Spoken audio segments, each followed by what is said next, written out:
I had just arrived in Toronto, Canada at that time, and I looked at the sky. It was blue.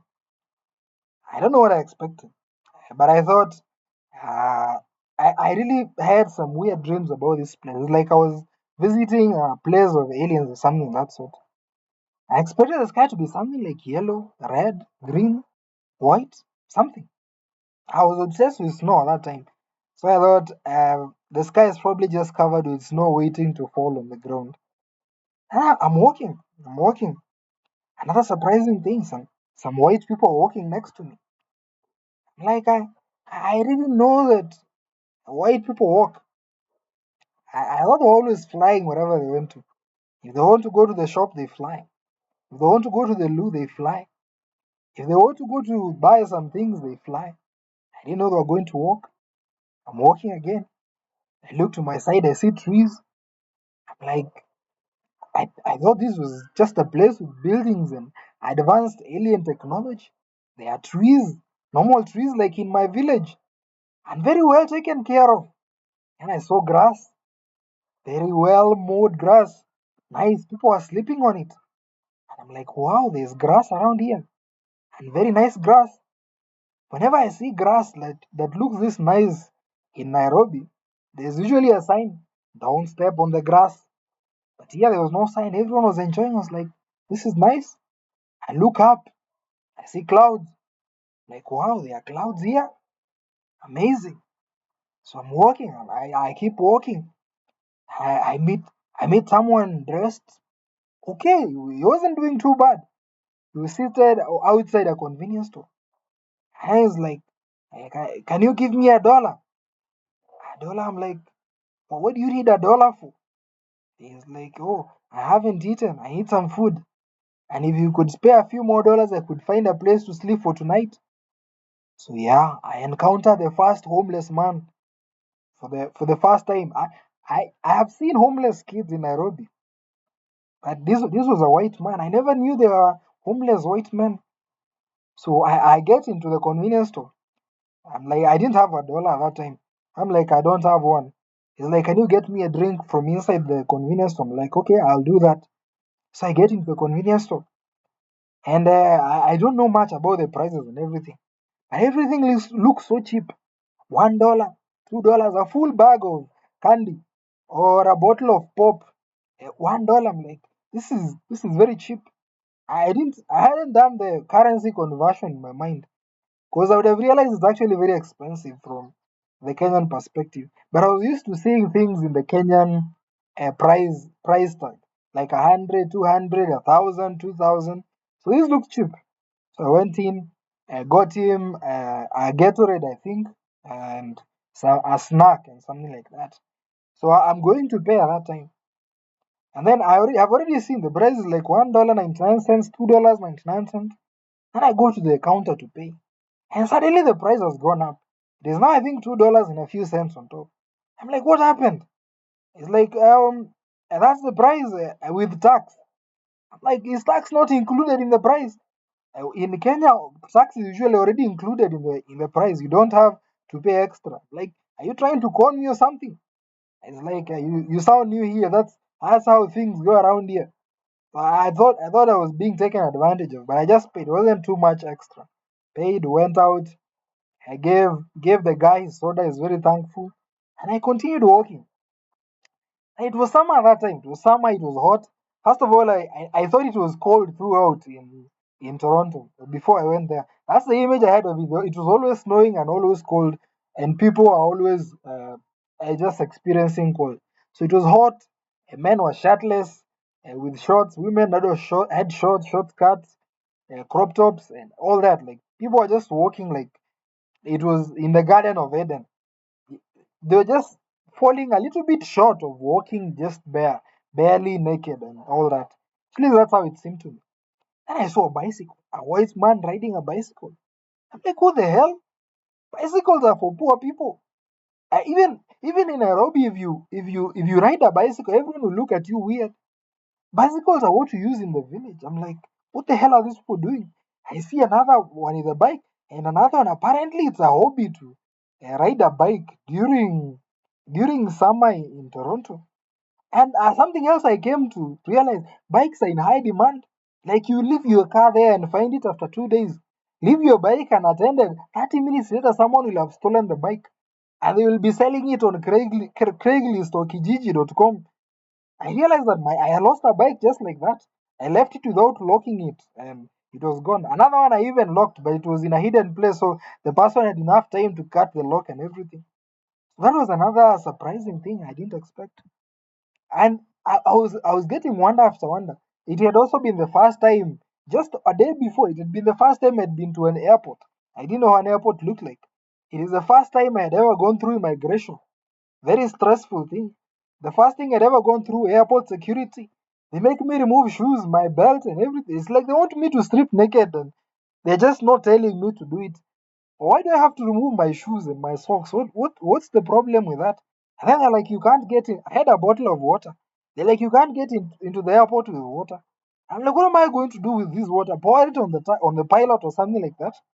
That was okay. So we went to the runway, and I was worried when we were on the runway because it's like this flight might reach the end of this line, the line where it's flying, and then head directly into the buildings. Right, they are not flying.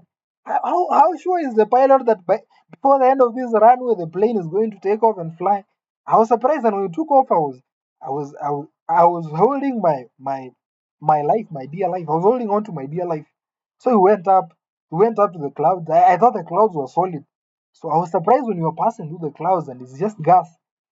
Then we were passing through the Sahara Desert that time. I couldn't see anything. It was just, I think it was brown at that time. Passing through the Atlantic was very scary. It was blue all over. I'm like, if this plane decides to fail at this point, there is no saving me. There is no saving any of us at this point. There is no rescuing us.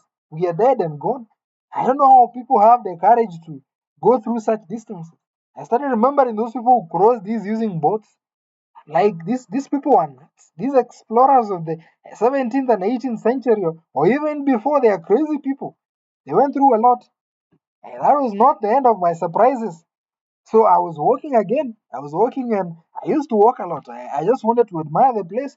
I looked in the middle of the road and I see a railway line. Like, what the hell? Why is there a railway line in the middle of the road? I have not seen a train as yet. And then I see something that looks like a train coming. Apparently, it's not called a train. It's called a tram or a streetcar. In Toronto, they call it a streetcar. I looked beautiful. It looked like a beautiful thing.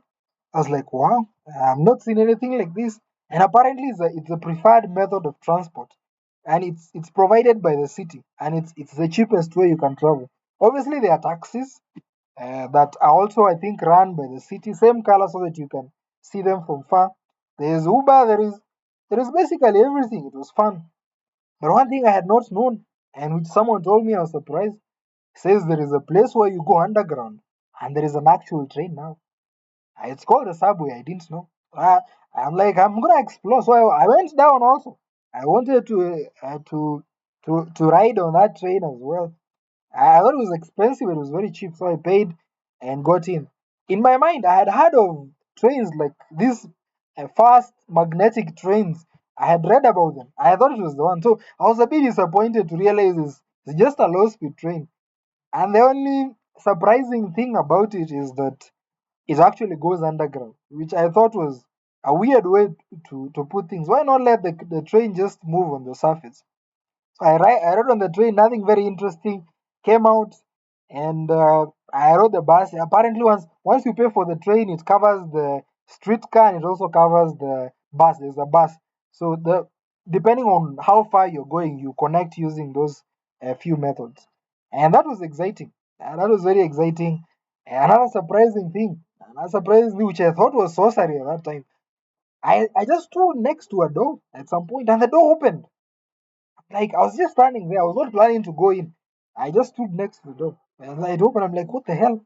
How did the door know I was standing here? Apparently, they are called automatic doors. I had never encountered such a thing.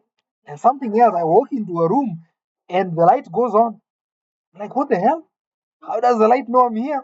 Again, those were automatic lights. I had never encountered automatic lights in my entire life. Yeah, everything was surprising. Then I walk into a restaurant at some point. I think it was a Chinese restaurant or something like that. They were making hot pot, and we eat. And I was in a group of people. We eat and everything. Some group of friends we had met, eating everything, and it was $25, which was very expensive. But my brain was not registering that at the moment. So we eat and everything, and then at the end, and then we go to pay, like we go to pay, and as I'm paying, I pay the price. And then the usual weird tax. They have added some a few dollars on top as tax. And on top of that, they still want more money. Apparently, I need to do something called tipping. Never heard of tipping in my life. I had heard my parents mentioning that my parents used to work at a tourist lodge. My dad, at least, and it would be tipped. So I'm like, why do I need to tip? Like, why do I need to give you extra dollars? You're getting a salary. That was what's going on in my mind. Yeah, so I didn't ask, but I was hesitating and asking what I need to tip. Is like enter 10%, 12%, 20%, whatever you feel. So I key in, I'm like 10%. Okay, that's fine. Walk out. Then I'm headed to a grocery store. I'm headed to a grocery store to buy some fruits and vegetables. And I get in. I get in and look at the prices. And guess what? I wanted to buy an avocado. Guess what? The avocado is $5 whole. $5 for an avocado. That's 500 Kenya shillings. I buy avocados back home at 10 shillings. Who decided to mark this price up to I think 10,000% or something like that? That's just stealing from people. Why? Why? Why would you do that? Okay. And I'm walking on the streets again. And some white guy is like, nice shot. I'm like, okay. I didn't know what to say. I'm not used to being complimented by people in my village or in Nairobi. So I just smiled. And he's like, oh, you're a fan of the Avengers. I'm like, how did you know? I don't even know who the Avengers are. It's like, oh, look at your shirt. Yeah, look at my shirt. And it's written Avengers. I'm like, oh, the shirt? No, no, no. I didn't buy it because I like Avengers. I brought it from Amutumba in Nairobi. Very cheap, 200. I thought it looked nice. So I didn't know what to tell this guy. I didn't tell him that. I'm like, no, I don't know. I just got the shirt because it looks nice. He looks at me weird, like, who wears a shirt about something they don't know? I didn't realize that was a thing that you need. Whatever message you put on your shirt is supposed to send a message about what you're watching back home on TV or something like that. I, I didn't know. I met tall buildings. Let me say that. Built tall buildings. I kind of expected that because they're very tall buildings in Nairobi. So that didn't surprise me so much. Then the water is always there. It was surprising. Water never ran out for the years I was there. I never turned on the tap and didn't find water. There was always electricity. I think there was only once in a period of like 5 years that the electricity was gone. There was always electricity at that time. Then I experienced Halloween for the first time. I had heard about Halloween and I was told it's very demonic. But it was about kids getting candy and all this from people's houses and all that. I was wondering how that is demonic. It looked beautiful, I would say. I was a Christian at that time, so it didn't go with me very well. Then I met these small towns: Chinatown, Koreatown, Greek Town, Little Italy. Like so many weird small towns or communities. I've never seen anything like that. Then there were restaurants for almost every country in this world. Some Jamaican restaurants, Vietnamese restaurants, Chinese restaurants, Indian restaurants, uh, just restaurants from all over, Nigerian restaurants, Kenyan restaurants, everywhere. That was exciting. Then there were supercars. I kind of expected this, but I never seen a Ferrari or a Lamborghini in real life. And here I was walking. I was in uni, and even students were some Chinese students were coming to school with Lamborghinis, just parking them outside of class, like they own that class. Not even the professors can afford such kind of things. Then every path was paved. There was no mud anywhere to step on. That was surprising. The drainage system was very good in each and every place. I met the fastest internet I have ever found in this world. That was surprising to me. And the worst thing of it was the accent.